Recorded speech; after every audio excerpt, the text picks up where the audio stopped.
अस्सलामुअलैकुम my YouTube family, कैसे हैं आप सब। आज के इस वीडियो में हम डिस्कस करेंगे रिवोट्रल टैबलेट के हवाले से।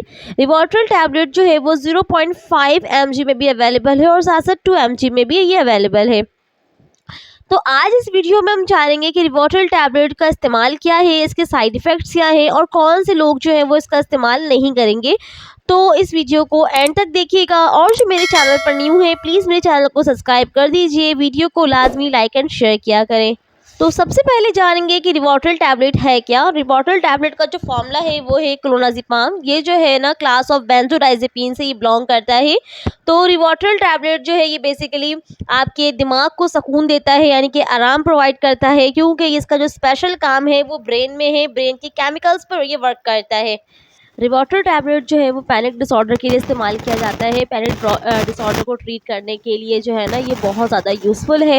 अब पैनिक डिसऑर्डर क्या होता है कि ये एक जो है एक तरह की ऐसी बीमारी है जिसमें जो है वो आपके जो हार्ट बीट है वो बहुत इरेगुलर रहते हैं, बहुत तेज़ रहते हैं, सर आपका बहुत ज़्यादा भारी रहता है, आपको जो है वो बुरे बुरे से ख़यालात भी आ सकते हैं।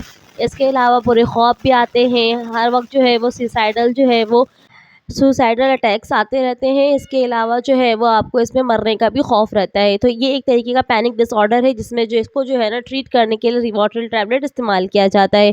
इसके अलावा जो है ये शिज़ोफ्रेनिया के लिए भी इस्तेमाल किया जाता है और साथ साथ यानी कि मिर्गी के दौरों को रोकने के लिए भी इस्तेमाल किया जाता है। इसके अलावा वो लोग जिनके जो है वो सर में हर वक्त भारीपन रहता है या फिर टेंशन्स में रहते हैं, एंजाइटी होती है, तो उनको भी जो है ना ये रिवोट्रल टैबलेट दी जाती है उनके दिमाग को सुकून देने के लिए। तो ये थे इसके यूजेस। अब बात कर लेते हैं इसके साइड इफ़ेक्ट्स क्या हैं। इसके साइड इफ़ेक्ट्स जो है वो बहुत कॉमन से हैं कि आपको जो है वो चक्कर सा फील हो सकता है, आपका सर्ज में जो है ना हर वक्त दर्द रह सकता है। इसके अलावा जो है वो आपकी मेमोरी जो है वो लॉस हो सकती है। इसके अलावा जो है ना आपको हर वक्त जो है वो थकावट सी फील हो सकती है। तो ये इसके कॉमन से साइड इफ़ेक्ट्स हैं। अगर आपको इनमें से कोई भी साइड इफ़ेक्ट्स अगर आपको नज़र आए तो आप फ़ौरन जो है अपने डॉक्टर से मशवरा कीजिए। कोई भी मेडिसिन इस्तेमाल करने से पहले अपने डॉक्टर से लाज़मी मशवरा कीजिए, फिर इस्तेमाल कीजिए। और जो इस तरह के मेडिसिन होते हैं वो खुद से लेने वाले नहीं होते हैं और ना ही या दूसरे लोगों को जो है वो प्रिस्क्राइब करने वाले होते हैं। ये सब जो है वो डॉक्टर के एडवाइस से ही आपने लेना है। अब बात कर लेते हैं कि इसके कॉन्ट्राइंडिकेशंस क्या हैं, यानी कि वो कौन से लोग हैं जो इस मेडिसिन को इस्तेमाल नहीं कर सकते हैं। सबसे पहले वो कि जो हामला ख़वातीन हैं वो इसका इस्तेमाल नहीं करेंगी, दूध पिलाने वाली माएँ इसका इस्तेमाल नहीं करेंगी और वो लोग जो इस मेडिसिन से एलर्जी रखते हैं वो भी इसका इस्तेमाल जो है वो नहीं करेंगे। ये थी मेरी आज की वीडियो रिवोट्रल टैबलेट के हवाले से। उम्मीद है कि इसमें आपको सारी चीज़ें क्लियर हो गई होंगी।